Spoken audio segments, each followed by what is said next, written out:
Assalamualaikum. Hello guys, I'm Siti Endah and I'm the first speaker. I'm going to explain the material about true and false. When we speak, we must constantly make choices of many different kinds. What we want to say, how we want to say it, and the specific sentence types, words, and sound, the best unite the what with the how. One way of looking at this relationship is to examine a few specific aspects of communication, namely pronominal choice between true and false forms in languages that require a choice, the use of naming and address terms, and the employment of politeness markers. In each case, we will see that certain linguistic choices a speaker makes indicate the social relationship that the speaker perceives to exist between him or her and the listener or listeners. Okay, the first aspect is true and false. Many languages have a distinction corresponding to the two false or T or P distinction in French, where grammatically there is a singular you true and a plural you false. But usage requires that you use false with individuals on certain occasion. The T form is sometimes described as the familiar forms and the V form as the polite one. According to Brown and Gilman, the T or V distinction begin as a genuine difference between singular and plural. If Sundari, the use of plural false was to address the emperor. There were two emperors, one in Constantinople and another in Rome. But the empire was administratively unified. By addressing one, you were in fact addressing both emperors.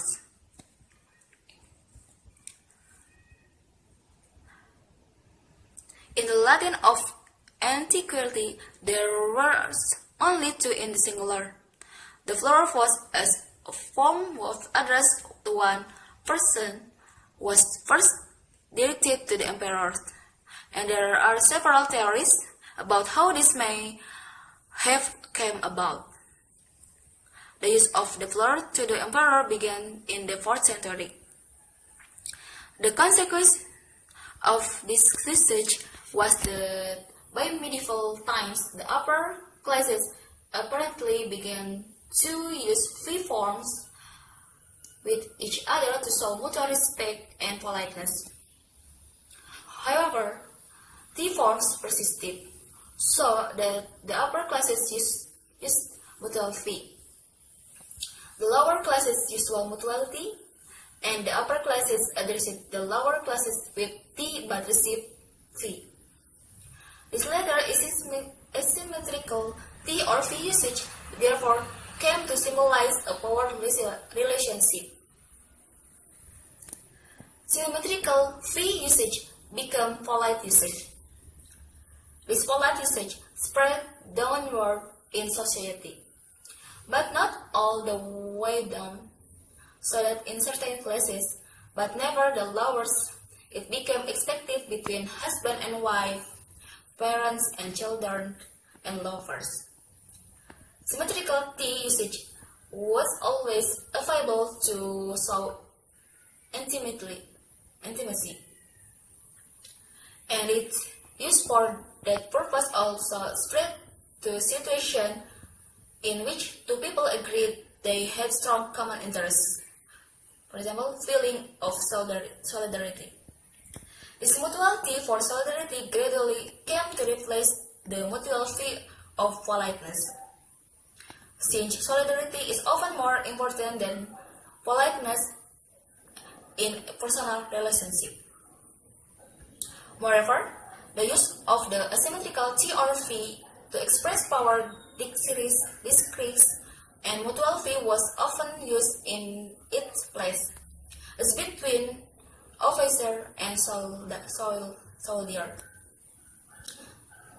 Today, we can still find asymmetrical T or V uses, but solidarity has tended to replace power, so that now mutuality is found quite often in relationship which previously had asymmetrical usage, for example, father and son, and employer and employee. Because solidarity is so important, it sometimes falls on one party to initiate the use of T. Okay, that's enough for explain for me. Thank you. Hello everyone, I'm Zenny, and here I'm gonna explain some points of my material that is about to and vous. Yeah, as we know that to used for generally for lower class and vous used for upper class, and to stands for informal or singular, and vous stands for formal and plural. So here we know that mutual T for solidarity gradually replaced mutual V for politeness. So T is to and V is vous, okay? And the mutual T, which means that they talk informal for each other because they feel intimate and they are close friends, so they think that when they talk informal they show solidarity, and it gradually replaced mutual V for politeness. So it doesn't mean that they are impolite just because they are informal, as long as they have a close relationship, like they have the same age or something that it's usual for them. And then use of asymmetrical T or V decreased, and mutual V was often used in its place. Okay, and nowadays, the right to initiate the reciprocal T belongs to the member of the Diet having the better power best claim to say T without reciprocation.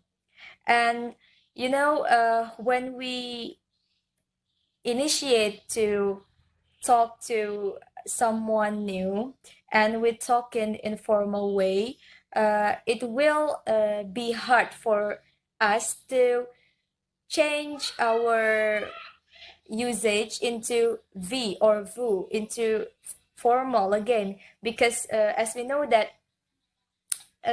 people will see that oh, how rude you are, something like that, so that we can judge who has the power settle for polite usage. So it's better for us to talk informal way when we meet someone new, because we never know how old they are.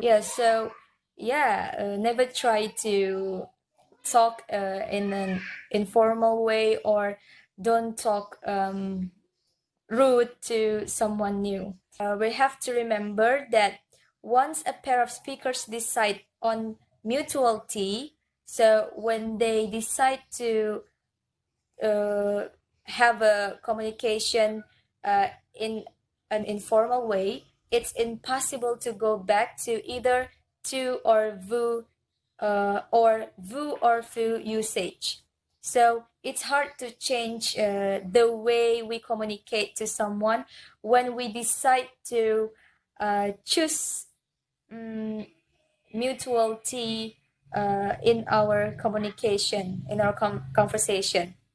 And actually there are some opinion about that, about the T or to and vous usage. First from Lambert and Tucker, that they pointed out that all French communities and all groups within a community are not alike in their ti or vous usage. So they're not the same in using that way of communication. And then also Ager points out that in an advertising agency in Paris, everybody uses tu except to the owner and the cleaning woman. He adds that in general tu is used with intimate acquaintances and people considered to be extremely subordinate. So when they are intimate or friendly, they usually use tu. And then Tamil also has a tu and vu distinction. One study showed that in one caste based Tamil speaking village, the lower the caste, the greater the ti usage. So the lower caste they have, like lower society, they will use ti or tu more, like that. And upper caste was considerable symmetrical v usage, but also instances of asymmetrical tu or vu usage. So upper caste, they will talk or they will use vu when they talk to like their community that they think it has upper class than them, but they will use ti when they meet someone that it's not better than them, from the age maybe, or from the position in society, or so on. I think that's all from me about tu and vu. I hope you will understand my explanation well, and I'm sorry for all the mistakes. Thank you so much. Assalamualaikum warahmatullahi wabarakatuh. Hello everyone, I'm Sundari and here I would like to share you about the material address terms. Okay, now let's see the slide. Address terms mean how we address or name someone. Here, addressing someone can be done by title, T by first name, FN by last name, LN by nickname or without all those names to avoid the problems. Here is the example. The man named John Smith. People can call him Dr. Smith, John Smith, Smith, John, Johnny, Dr. Meg, and so on. And Dr. Smith also might be called Dad from his son, Dear from his wife, and Sir from the police officer. So this is quite strange if the policeman call him Dear. Brown and Ford 1961 reported that first, asymmetrical use of title, last name, and first name indicated inequality in power. Here is for example, the teacher can call us by our first V, as the students cannot call the teacher by their first name. So this is indicated inequality in power. And then mutual title, last name indicated inequality and unfamiliarity. So when we call Dr. Smith or Professor Smith, this is indicated inequality and unfamiliarity. And then mutual first name indicated equality and familiarity. So when we call John, Johnny, or we call the person by their first name, this indicated that we are familiar with him or we are familiar with her.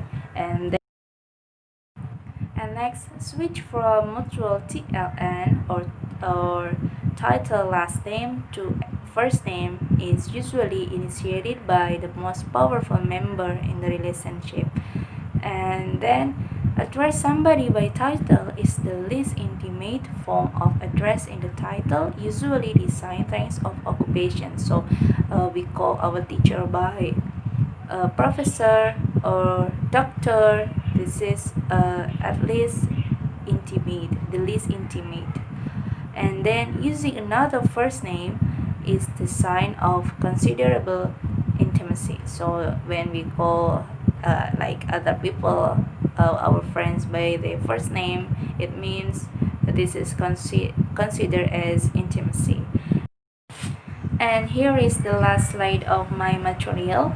The asymmetric use of names and address terms is often clear indicator of a powerful differential.